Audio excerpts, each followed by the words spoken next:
Lovely welcome everyone. आज हम एक पोएम पढ़ेंगे 9th क्लास के लिए, उनकी बुक बिहाइव में से। ये सेकंड पोएम है जिसका टाइटल है विंड। दरअसल ये पोएम ओरिजिनली तमिल में लिखी थी the father of Tamil literature Subramania Bharati ने, लेकिन इसे इंग्लिश में ट्रांसलेट किया था A.K. रामानुजन ने। तो बेसिकली इस पोएम में विंड यानी हवा की ताकत के बारे में बताया गया है कि how the power of wind affects nature and human life. अब वैसे तो आप जानते ही हैं कि हवा का बहना, ब्लोइंग ऑफ विंड, एक नेचुरल सी बात है, लेकिन अगर हवा बहुत तेज बहती है तो वो डिस्ट्रक्शन ही करती है, विनाश ही करती है। तो इस पोएम में विंड के वायलेंट एस्पेक्ट को पोएट ने डिस्क्राइब किया है दैट कॉजेस हैवी डिस्ट्रक्शन। लेकिन बात दरअसल इतनी सी नहीं है। पोएम में पोएट सुब्रमण्य भारती ने, जिन्हें महाकवि भारती के नाम से भी जाना जाता है, सिंबॉलिज्म यूज किया है। जी हाँ, he has used the destructive और violent wind to show the hardships और चैलेंजेस इन आवर लाइव्स। उन्होंने विंड का जो उग्र और विध्वंसक रूप है उसे एक बहुत ही स्ट्रॉन्ग सिंबल के रूप में यूज किया है, और ये सिंबल शो करता है हमारी लाइफ में आने वाली हार्डशिप्स यानी बाधाओं को, चुनौतियों को, जिनका सामना हमें हर दिन लगातार करना होता है। लेकिन साथ ही पोएट ने सॉल्यूशन भी बताया है इन समस्याओं का सामना करने के लिए। ये हमारी पोएम का थीम भी है। We have to be physically strong and mentally tough. अब ये बहुत ही इंपॉर्टेंट लाइन है जो हमें हमेशा ध्यान रखनी चाहिए कि हमें शारीरिक और मानसिक रूप से मजबूत बनना होगा, तभी हम इन चैलेंजेस को फेस कर पाएंगे। अब ये जो सिंबॉलिज्म है ये थ्रू आउट द पोएम हम पढ़ेंगे डिफरेंट एग्जाम्पल्स से। तो चलिए शुरू करते हैं। Wind come softly, don't break the shutters of the windows, don't scatter the papers, don't throw down the books on the shelf. There, look what you did, you threw them all down, you tore the pages of the books, you brought rain again. You are very clever at poking fun at weaklings. Frail crumbling houses, crumbling doors, crumbling rafters, crumbling wood, crumbling bodies, crumbling lives, crumbling hearts. The wind god winnows and crushes them all. He won't do what you tell him. So, come, let's build strong homes. Let's join the doors firmly, practice to firm the body, make the heart steadfast. Do this, and the wind will be friends with us. The wind blows out weak fires, he makes strong fires roar and flourish. His friendship is good. We praise him every day. Now see the difficult words and their meanings which will come across the poem. Poking fun means making fun of something. Weaklings, a person who is weak. Crumbling, falling or to cause something to break. Winnows, to break grain free of chaff or to separate grain from husk by blowing on it.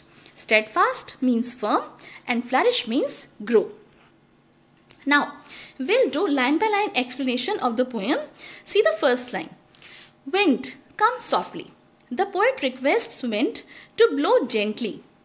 He asks the wind not to break the shutters of the windows, scatter the papers and throw down the books from the shelf. तो poet wind से request करता है कि wind, तुम आराम से बहो और खिड़कियों के दरवाजे मत तोड़ो, पेपर्स को यहाँ वहाँ मत बिखेरो और अलमारी में जची हुई किताबों को नीचे मत गिराओ। लेकिन विंड पोएट की बात नहीं मानती और खूब ज़्यादा वायलेंट और डिस्ट्रक्टिव हो जाती है, इतनी एग्रेसिव हो जाती है, इतना उग्र रूप ले लेती है कि वो बहुत ही विनाशकारी और विध्वंसक हो जाती है। It throws down everything and tears the pages of the books. आप देखिए आपकी स्क्रीन पर इस वीडियो में जो तेज हवा बहती है तो किस तरह से बुक्स के पेजेस फट जाते हैं और सब कुछ बिखर जाता है। Just see. अब पोएट विंड को एक्यूज कर रहा है, वो उस पर एक और आरोप लगाता है कि यू ब्रॉट रेन अगेन, कि तुम्हारी वजह से फिर से बारिश आ गई। He tells the wind that it always makes fun of the weak people and things. कि जब भी बहुत ही तेज हवा बहती है तो उसकी फोर्स से जो हल्की चीजें या इवन इंसान जो बहुत ही हल्के फुल्के से होते हैं वो गिर सकते हैं, तो यहाँ वीकलिंग्स का मतलब है बहुत ही कमज़ोर चीज़ें जो कि तेज़ हवा के चलने से उड़ भी सकती हैं, और इस तरह विंड उनका मजाक उड़ाती है। मीन्स हार्डशिप्स जो है, बाधाएं जो हैं, वो कमज़ोर लोगों को बहुत जल्दी डरा देती हैं और इस तरह से उनका मजाक उड़ाते हैं। ओके, देन विंड कमज़ोर घरों को, कमज़ोर दरवाज़ों को, कमज़ोर राफ्टर्स को तोड़ डालती है। अब देखिए, जो घर पहले से ही कच्चे हैं या कमज़ोर हैं, इसी तरह से दरवाजे, ये सब तेज़ हवा के बहने से टूट सकते हैं। अब देखिए राफ्टर क्या होता है। तो बेसिकली जब भी घर या कोई बिल्डिंग बनाई जाती है तो उससे पहले एक ढांचा बनाया जाता है जिस पर वो बिल्डिंग जो है वो टिकती है, जिसे हम अपने यहाँ आम भाषा में बिम बोल देते हैं। तो विंड जब बहुत तेज बहती है तो वो कमज़ोर बिम को या क्रम्बलिंग राफ्टर्स को भी तोड़ डालती है, साथ ही ये कमज़ोर लकड़ियों को भी तोड़ देती है। ये वीक बॉडीज, वीक लाइव्स और वीक हार्ट्स किसी को भी नहीं छोड़ती, इन सब को तोड़ देती है। अब पॉइंट मेंशन करता है कि विंड गॉड विनोज। अब विनोज, पहले इस वर्ड को समझते हैं। दरअसल winnow is blowing strong air through the grain to remove the light weighted chaff from it. ये प्रोसेस आप अच्छे से जानते होंगे कि कैसे एयर के प्रेशर से अनाज से भूसा अलग किया जाता है। तो ये छोटी सी क्लिप देखिए, इसमें विनोइंग की प्रोसेस को दिखाया गया है कि किस तरह से जो स्ट्रॉन्ग ग्रेन है, ग्रेन पार्टिकल्स हैं, वो अलग हो रहे हैं, बच रहे हैं, और जो भूसा है वो किस तरह से उड़ते हुए अलग से दूर जा रहा है। तो देखा आपने किस तरह से जो हमारे पास स्ट्रॉन्ग जो गेहूं था या वीट था या ग्रेन था वो अलग हो गया, और जो बाकी जो भूसा था हल्का फुल्का वो उड़ गया। साथ में लिखा है इसने कि क्रशेस देम ऑल। ओके, अब यहाँ पे ये सिंबॉलिज्म है एक्चुअली। दरअसल ये जो इमेजरी है विनोइंग की, ये एक्चुअली ह्यूमन बींग्स पर भी अप्लाई की जाती है। तो विंड जो कि सिंबल है कठिनाइयों का, तो कठिनाइयों या आपदाओं के आने से क्या होता है कि जो स्ट्रॉन्ग इंसान हैं वो एकदम ठोस अनाज की तरह से बच जाते हैं, राइट, और जो वीक लोग हैं वो भूसे की तरह से उड़कर अलग हो जाते हैं और वो क्रश कर दिए जाते हैं विंड की ताकत से, उसके फोर्स से। मीन्स हार्डशिप्स और चैलेंजेस जो हैं वो वीक लोगों को खत्म कर देती है। फिर से यही सिंबल यहाँ पर यूज किया गया है। तो he won't do what you tell him. He again personifies wind. Okay? यहाँ पे विंड की ही पर्सोनिफिकेशन की गई है कि विंड किसी की बात को सुनने वाली नहीं है, right. He won't do what you tell him. The wind does not listen to anybody. We cannot control him.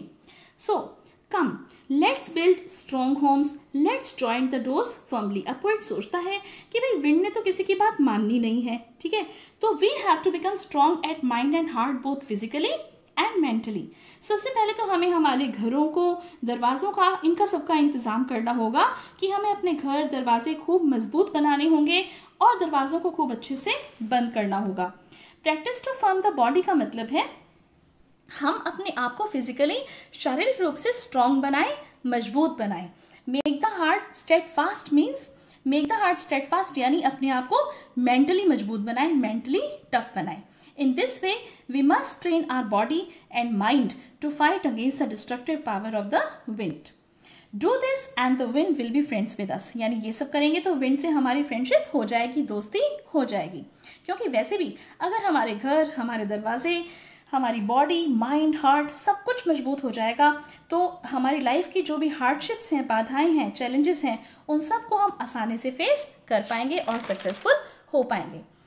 अब पॉइंट एक और एग्जाम्पल देते हैं विंड के अच्छे और बुरे प्रभाव को समझाने के लिए कि the wind blows out weak fires, he makes strong fire roar and flourish. की विंड कम आग अगर होती है तो उसको बुझा देती है, लेकिन if the fire is burning strongly the wind makes it more fierce. यानी अगर पहले से ही खूब ज्यादा स्ट्रॉन्ग आग लग रही है तो हवा से और भी ज्यादा वो फैल जाती है और भी ज्यादा स्ट्रांगली जलने लगती है। जंगलों में लगी आग या दावानल के बारे में तो आपने सुना ही होगा, जो हवा के चलने से और भड़क जाती है, राइट। लेकिन थोड़ी सी आग, आप एग्जाम्पल ले सकते हो कि जैसे माचिस की तीली को अगर हम जला के फिर उसको थोड़ी सी हवा से बुझाएं तो वो बुझ भी जाती है। तो अब इसका सिंबॉलिक मीनिंग क्या है? इसका सिंबॉलिक मीनिंग ये है कि स्ट्रॉन्ग विंड यानी हमारे जीवन में आने वाली चुनौतियों का मुकाबला हम मजबूत बनकर ही कर सकते हैं। जैसे कि विंड जो है वो फ्रेंड है स्ट्रॉन्ग की, मजबूत चीज़ों की, और अगर हम कमज़ोर हैं तो वो चैलेंजेस हमें हरा देंगे। आपको पता ही है कि सोना आग में तपकर कुंदन बनता है, तो तो give your body and mind training to face the challenges of life. His friendship is good. We praise him every day. No doubt about it कि विंड से दोस्ती करनी चाहिए. That's good.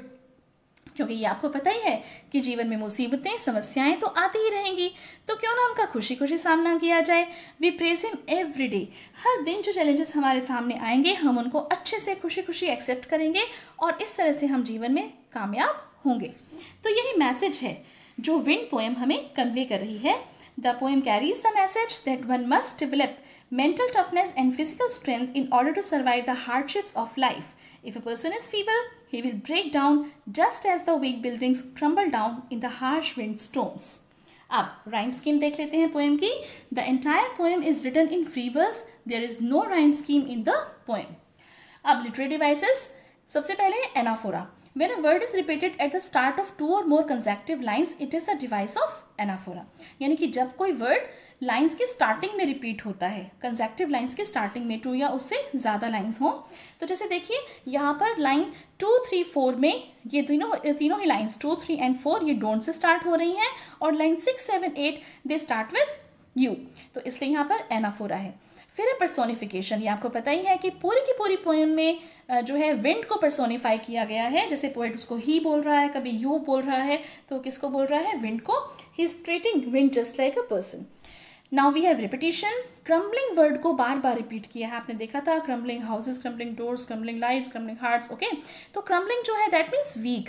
तो यहाँ पर वीक चीज़ों को सिग्निफाई करने के लिए कि जो वीक चीज़ें हैं उन्हें तो भाई विंड छोड़ेगी ही नहीं. ठीक है, तो इसलिए यहाँ पर रिपीटिशन क्रम्बलिंग वर्ड की वजह से. फिर वी हैव एलिट्रेशन. अब एलिट्रेशन क्या होता है ये आपको पता ही है कि जब भी रेपिटिशन होता है कॉन्सोनेंट साउंड का क्लोज कनेक्शन में. कॉन्सोनेंट साउंड मीन्स व्यंजन की साउंड. एग्जाम्पल से देखिए विंड, विनोज, यहाँ पर व साउंड रिपीट की गई है. वॉन्ट यहाँ पर भी व साउंड रिपीट की गई है, हेंस एलिट्रेशन.